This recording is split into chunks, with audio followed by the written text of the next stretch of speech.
All right, team Om Karma. Today we are here for a different reason. And the reason is seeking an answer from Neera ma'am for a change, because she's been much at the same with us, asking one question after the other, sometimes asking a question which was not even there in the text, and coming out of the blue, and suddenly, at least it happened with me.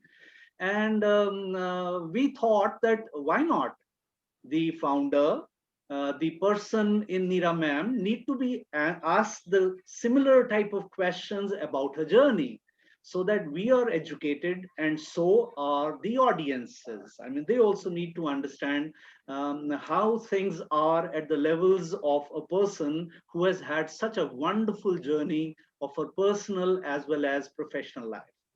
So I would request Priyanka to take the cue on and seek questions from Neera ma'am. Thank you so much, Alok sir. And thank you, ma'am, for giving us this platform and giving me the opportunity to ask you a question. There are so many questions when we undertake any course from you or we get taught from you, where there are so many things that we have learned from you and the learning is ongoing. But since the time I have seen you, it has been years and years. I have always seen you full of enthusiasm, full of energy, and full of positivity always. And you have clients all across the world, right? And we have heard different stories, the way you have dealt with different cases, the way you have healed them, the way you have given them solutions. It's beyond our imagination, the way you handle the clients. So I always used to think that what is it, the mantra, what is the regime that you follow to keep yourself always elated, always energetic, always, the spark is there always. And it's internal. It's not superficial. It's internal. It comes from within. So I would just request you to share that secret with us. Atmanaman, everyone, and love you all. Thank you so much, Priyanka, for that question. And believe me, I'm not going to give you a diet regime, or I'm not going to give you an exercise regime to follow, So if you're talking for a person like me, you know, I would say that I keep myself enveloped in a bubble of love, you know, uh, in a bubble of love energy with immense purity. Yeah.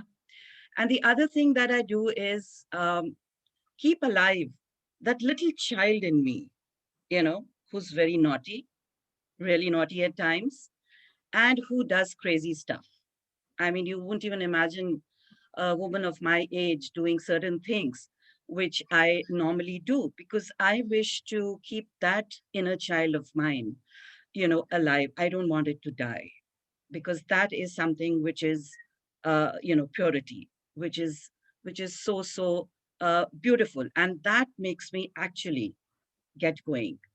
You know, um, See, we all have stresses in our lives, and we have different ways and means to. We should have actually different ways and means to, release them.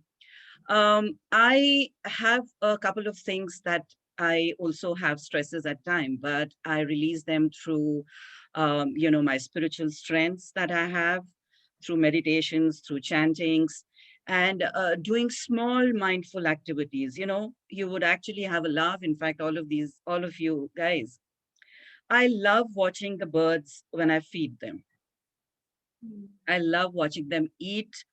I love watching them, feeding their babies, because that gives me, it fulfills me. It gives me that I don't know, I can't really express. I become so euphoric, when I see this little thing. Mindful activity gives me a complete rejuvenation, right? And also, I have seen, there's one thing about myself is that when I'm stressed, or when I am, kind of, where there is, as I was telling in one of the questions, that, there's a dichotomy between your leading your material, mundane life, and on the other side is your spiritual path, is where I release that confusion or that stress through creativity, you know and I love doing making flower arrangements. I love doing decorations.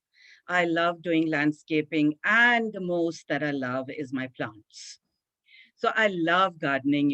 I love looking after them, watering them, and every little leaf that comes out of a branch gives me that new spark, that new hope, and I simply love that.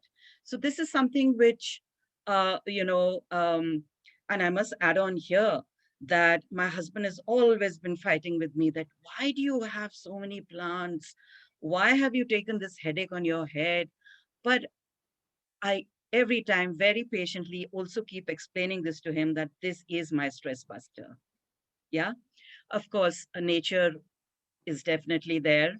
And I think all of us rejuvenate there. But then when conditions like such occur, where do you go in nature? So you have these beautiful beings who are also living beings as plants, you know, who are there with you, and you speak to them and they speak back to you. I think that's so beautiful. That's again creation that you are doing.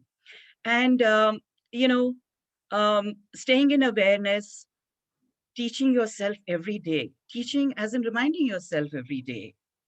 As I said, that we all forget at times, we all deviate at times. But then again, coming back and reminding yourself to be aware, to live the moment, to live the day, to be happy. And I said that rekindling that inner child again. So, so when you are so full of love, when you are so full of nurturing yourself, nurturing your environment, I'm sure there is the divine grace that bestows upon you, because this is what makes me energetic all the time. This is what keeps me going. I think there is something which is always there with me. Some energy is for sure there, which keeps me going. But then I've also shared the other things that I do. Of course, I am a big foodie. I like eating, but then I also know my limits. And this is one thing which is very important for me, that I do not cross a line of my weight. So I try to maintain my weight if I become very conscious on that. And at the same time, I think I'm doing everything and anything that makes me happy. So that's how it is.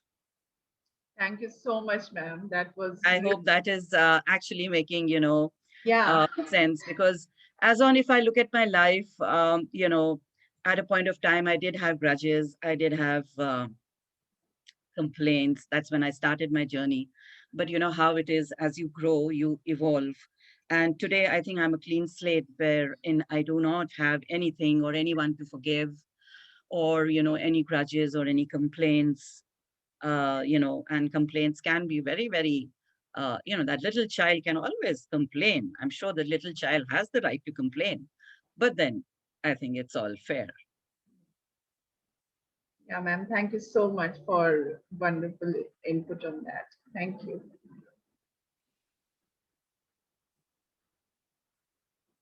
Uh, who's next now? I think Harshita had something to Yeah, Harshita. say. Yeah. Good evening, ma'am. Good evening, Beta. Ma'am, first of all, I'm very blessed to have you as in my guru. Mm-hmm. And uh, like as the Q&A is going on, so I would also like to ask a question from you. Please, I'm I'd love. I mean, I've been appreciating you through the day today, because being at such a young age and getting on to this journey, I think it's somewhere a blessing to me as well, to give you this platform, and I'm sure you're going to prove it. Yeah, You should actually, for your own self, if for no one else. yeah, ma'am, I Yeah, will. So, ma'am, I'm very much keen and excited to know about it. That you know different modalities. yeah. So, in which modality do you feel that the predictions you made is very much accurate, or you are very much sure about it? Harshita, to be honest, every modality is accurate. Every modality has got a process, has got a technique, to come up with. As I said, that as diviners, so every modality is also associated with divinity. When we talk of intuitive sciences, predictive sciences, it's not that something we are doing just a joke. It is something that obviously there is a grace behind, there is the universe supporting, there is all the masters and the entire realm supporting us. But here I would like to add on that it depends on the depth that you've gone into. It depends on the knowledge, the deep knowledge that you have taken in a subject, and also how you have been innovative with that particular subject. What is it that you've added on into that subject? What is the experiences that you've had? What is the research part that you've put into it? It's not that like somebody will tell me to believe a particular thing, I just might not. I would actually apply it and see it and experience it for myself. And when I get convinced is where I have that strong conviction to convince others. So that's something important. So it's very important to go into deep details of a subject, to experience, to relate, to be innovative, to understand, that how it works. If you're able to do all of that, I think any modality that you pick up, you can be wonderful in that. So I've had so many modalities where things have been, the accuracy has been 100% as well. Accuracy has been 90%, 95%, and even 100%. But people have said, oh my God, that's bang on. I think in one of the courses, we had Aditi's question coming up with respect to the movement that is her husband had to take, and I think we did that reading, and how bang on it was. So, I mean, this is a solid proof out here that how accurate it is. And that time we were just learning. It was a class going on. So imagine that if you go more deeper and deeper and enjoy, make it your passion, but yes, there has to be that commitment. There has to be that, that bullseye focus that you need, for the subject to excel in that and to be good. Yeah. I hope that makes sense to you, Harshita. Yes, ma'am. Thank you so much for answering my question. Thanks, Beta. God bless you. Thank you.